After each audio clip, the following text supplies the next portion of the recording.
Picture this. It's 1987, and a 63-year-old grandmother in Phoenix, Arizona, walks into a Harley dealership, carrying a beat-up old carburetor she bought at a local swap meet for exactly $50.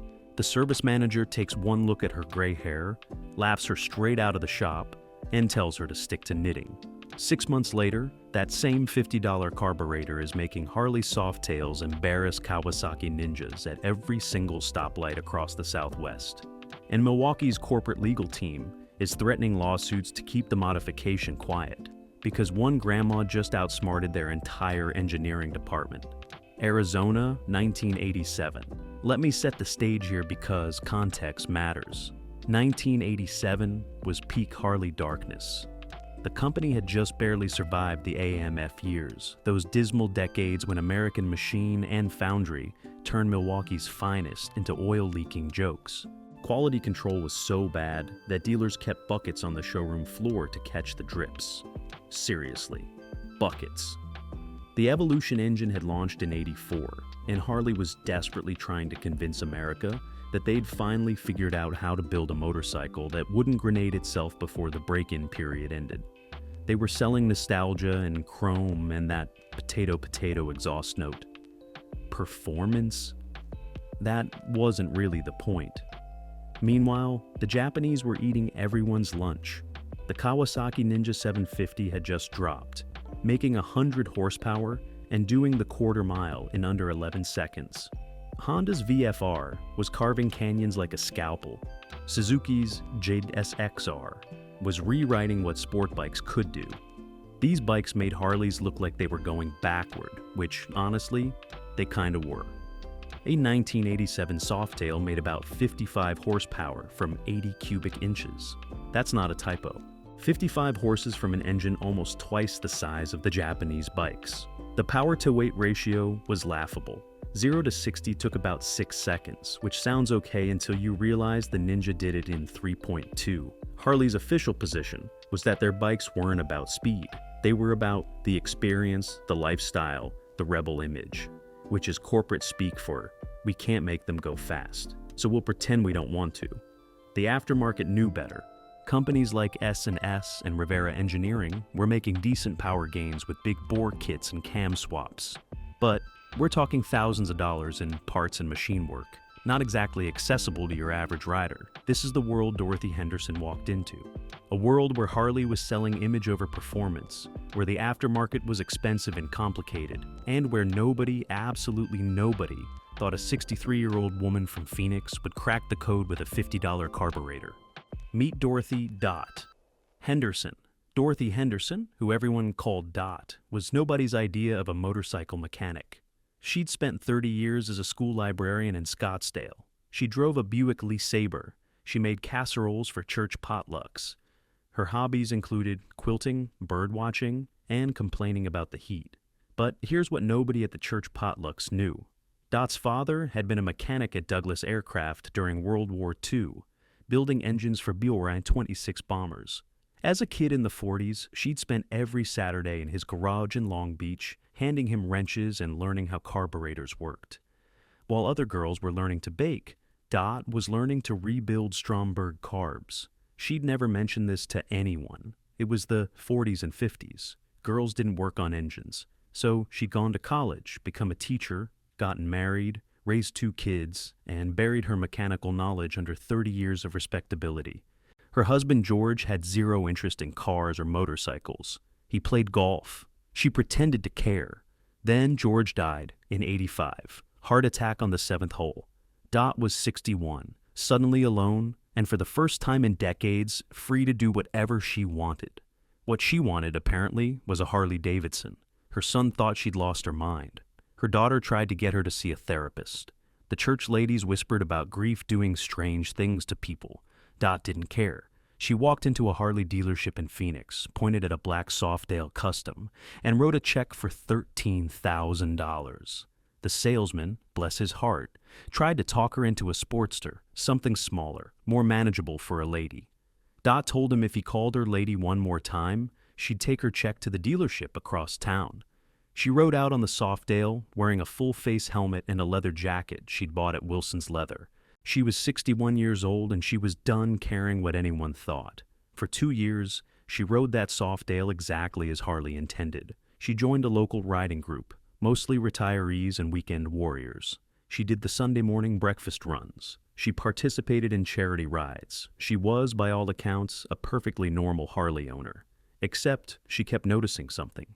Every time they stopped at a light, every time they rolled into a parking lot, the sport bike guys would blow past them like they were standing still.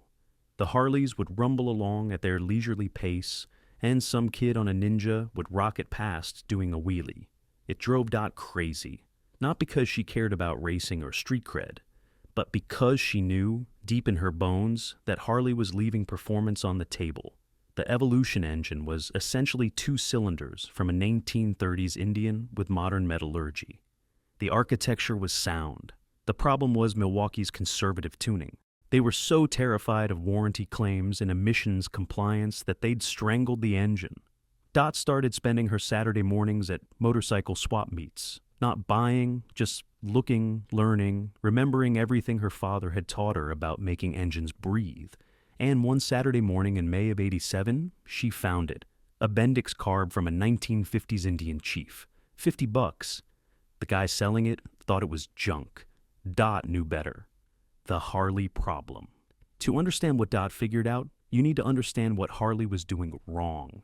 And, brother, they were doing a lot wrong. The Evolution engine used a Keihin Butterfly carburetor. 40mm throat, constant velocity design.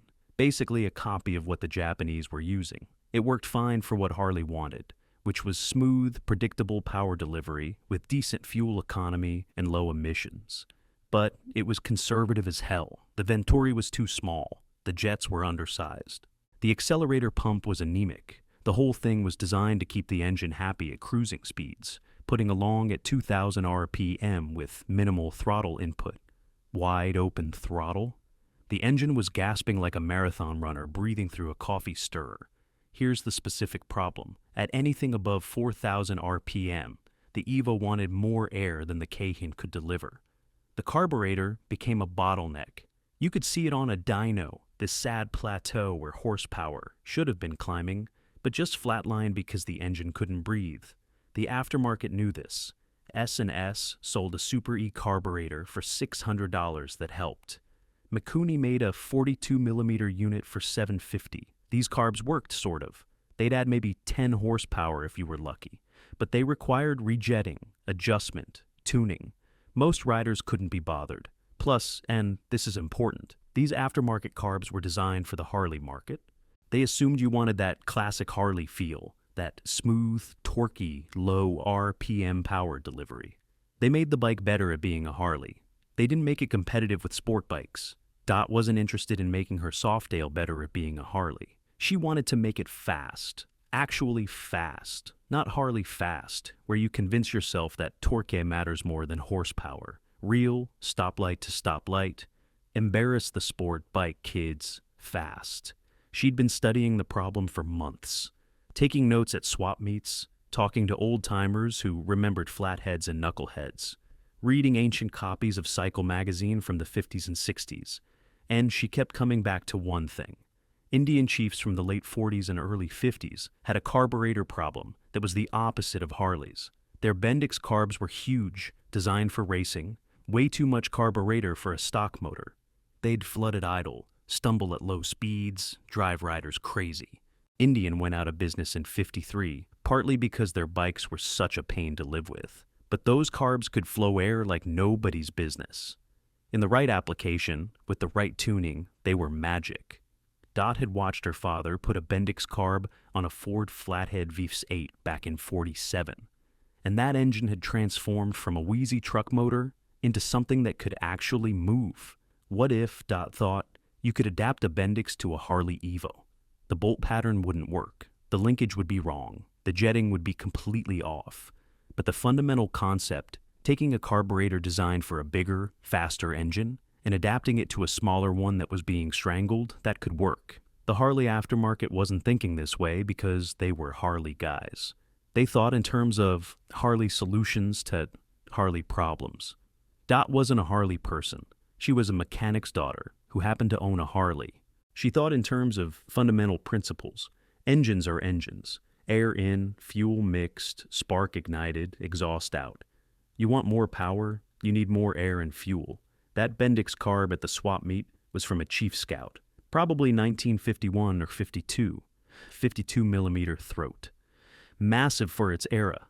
The seller thought it was worthless because finding an Indian to put it on was basically impossible. Dot handed him $50 and took it home. Now came the hard part, making it fit. The $50 solution. Dot's garage in Scottsdale became her laboratory. She'd wake up at 5 a.m., make coffee, and be in the garage by 5:30. She'd work until the heat became unbearable, usually around 11. Then she'd retreat inside, make lunch, take a nap, and be back in the garage by 4 when things cooled down.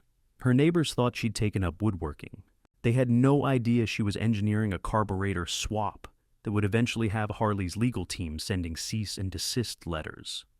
The first problem was the bolt pattern. The K-hin carb on the Evo bolted to the intake manifold with a specific pattern. The Bendix had a completely different mounting system. Dot needed an adapter plate. She couldn't machine aluminum. She was 63 years old and had never used a milling machine. So, she got creative. She went to a local machine shop, told the kid behind the counter she needed a custom manifold plate, and handed him a drawing she'd made on graph paper. The kid looked at it, looked at her, and asked what it was for. "A school project," Dot said. "My grandson is building a go-kart." The kid made the plate for $40. It took him 20 minutes on the mill. Dot watched through the window, making sure he got the measurements right. When he handed it to her, she inspected every hole with calipers she'd bought at Harbor Freight. Perfect. The second problem was the throttle linkage. The Bendix used a completely different system than the K-hin. Dot solved this with parts from a 1970s Cadillac throttle return spring and a turnbuckle from the hardware store. Total cost, $8. The third problem was jetting. The Bendix came with jets designed for a 1950 Indian running on the 50s-era gasoline with terrible octane ratings. Modern pump gas was completely different. The engine would run pig-rich and probably foul the plugs immediately. Dot didn't have a dyno.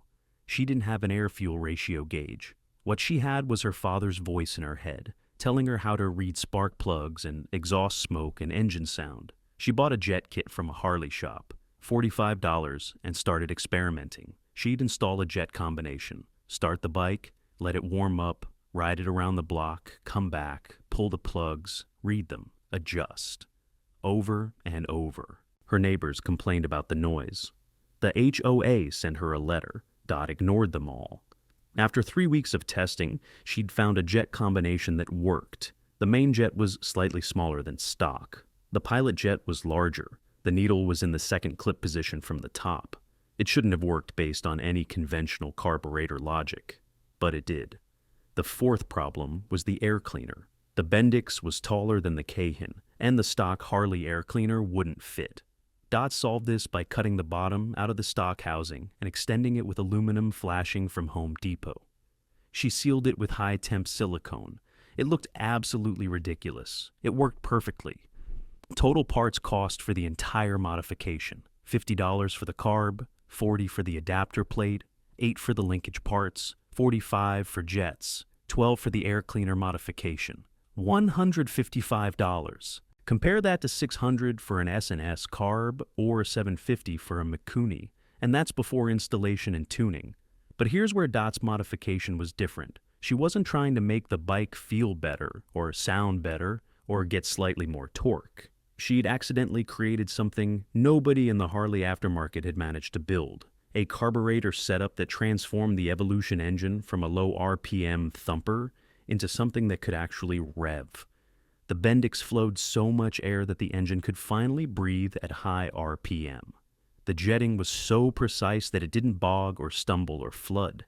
And because the carburetor was designed for racing applications, it had a throttle response that was instantaneous.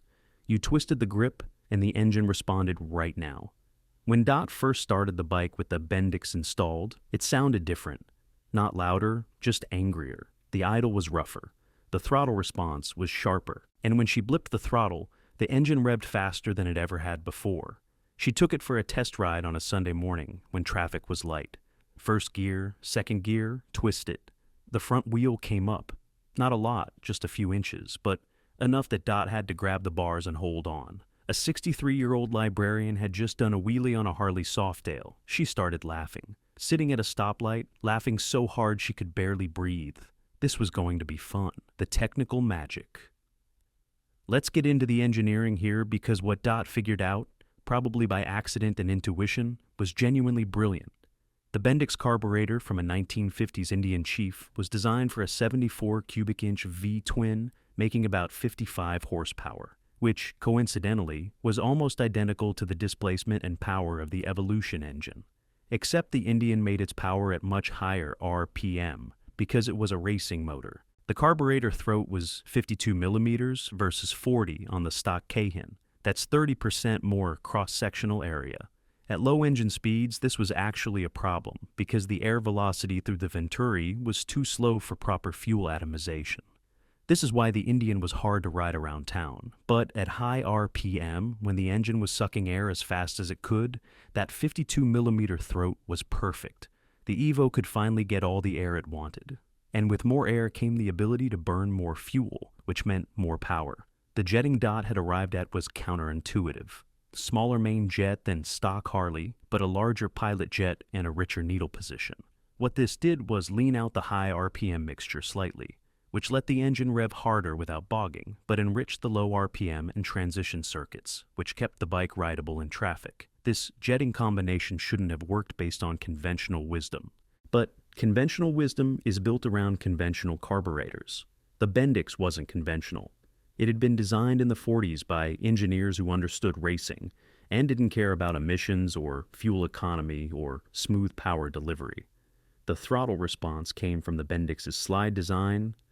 It used a flat slide versus the CV design of the Cayenne. When you cracked the throttle, the slide lifted instantly.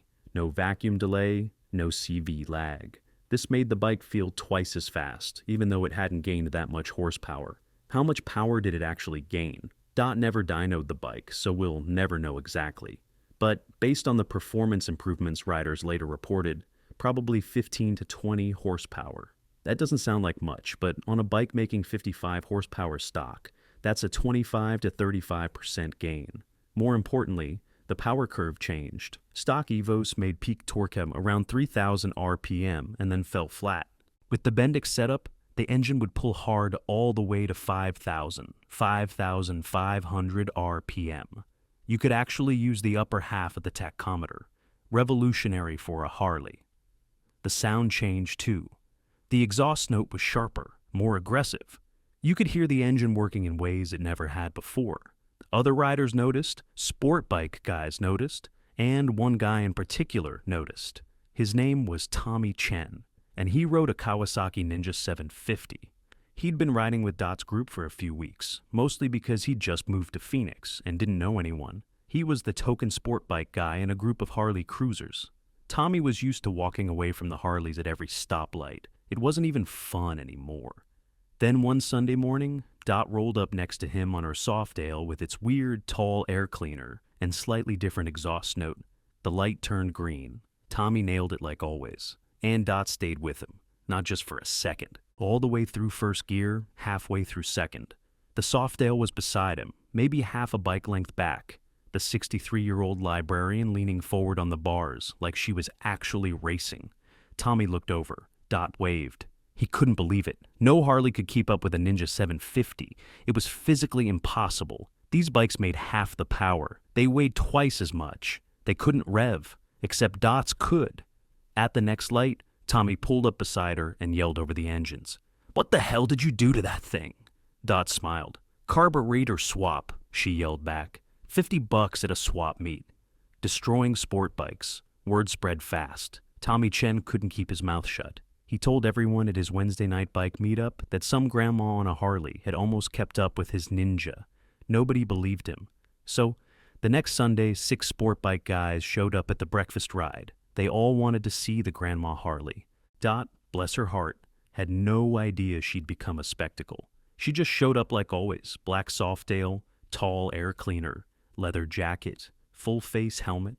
The sport bike guys looked at her bike, looked at each other, and started laughing. Tommy pulled her aside. "They want to race. You don't have to."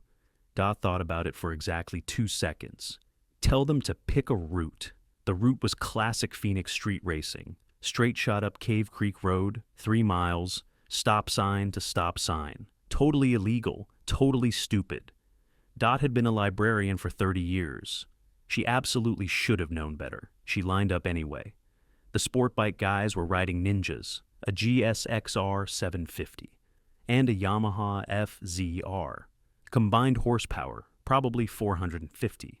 They were about to get schooled by a 63-year-old woman on a Harley making maybe 70 horsepower. The first race was Dot versus a Ninja 750. The kid riding it was maybe 22, full leathers, carbon fiber everything. Someone counted down. 3, 2, 1, go. The Ninja launched. The Softail launched. And here's where physics gets interesting. The Ninja had twice the power, but the rookie rider panicked and grabbed too much throttle. The front wheel came up, way up, and he had to chop the throttle. Meanwhile, Dot had nailed the launch, kept the front wheel down, and was already shifting into second. She beat him to the stop sign by half a bike length. They ran 4 more races that morning.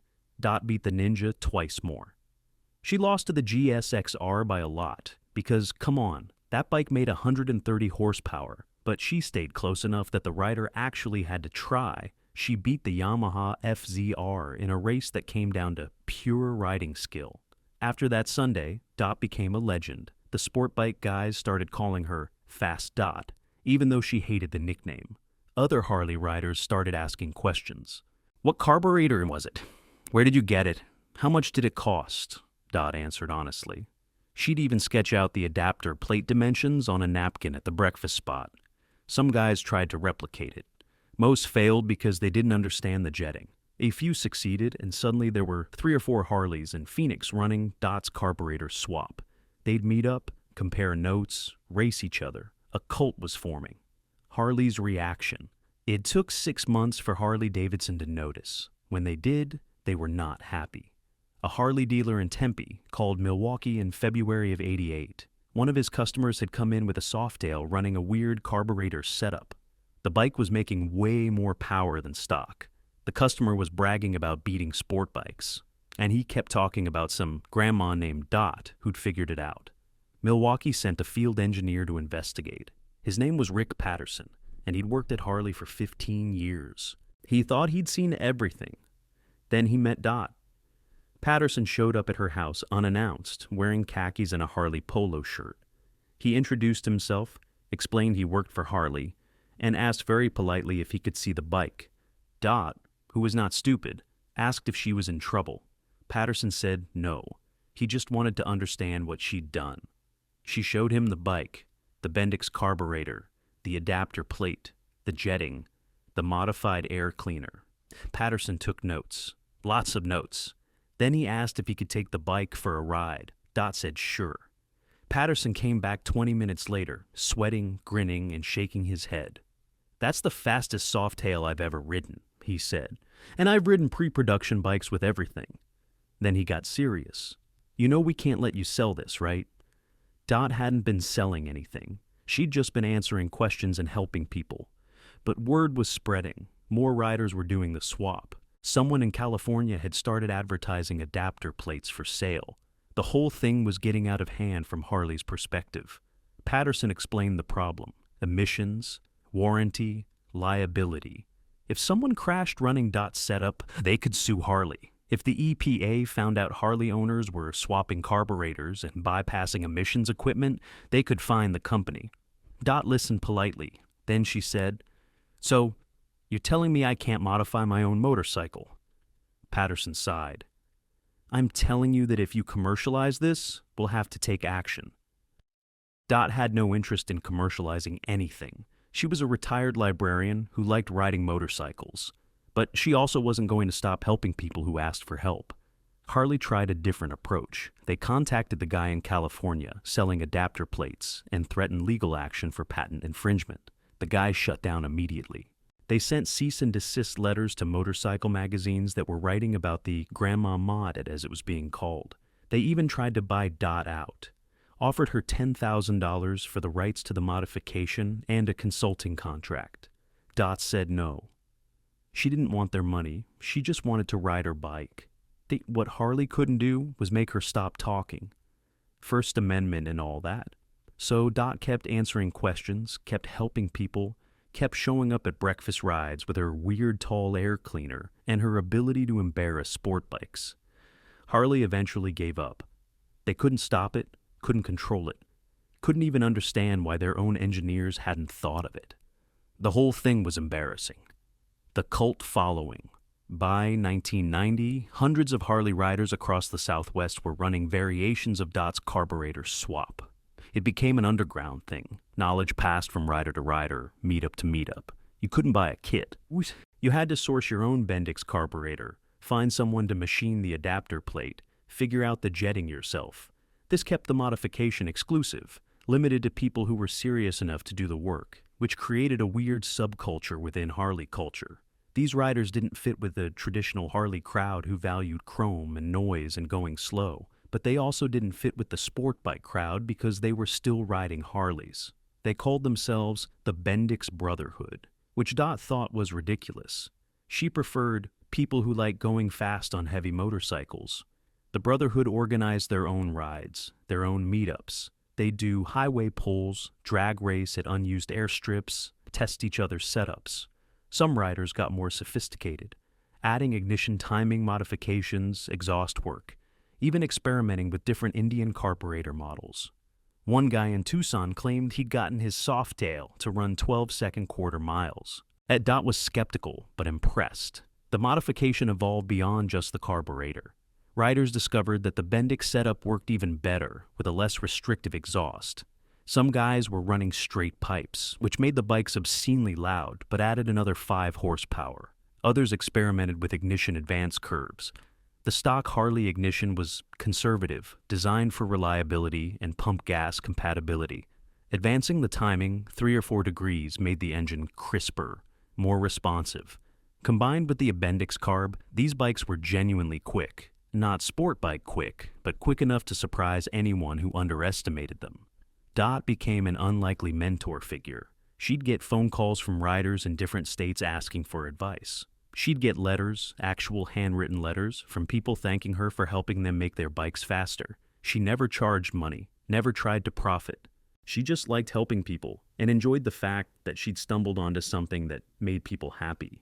The Brotherhood tried to get Dot to come to rallies, to be their spokesperson, to represent them at big events like Sturgis or Daytona. She always refused. She wasn't interested in being famous. She just wanted to ride her bike and have breakfast with her friends. But the legend grew anyway.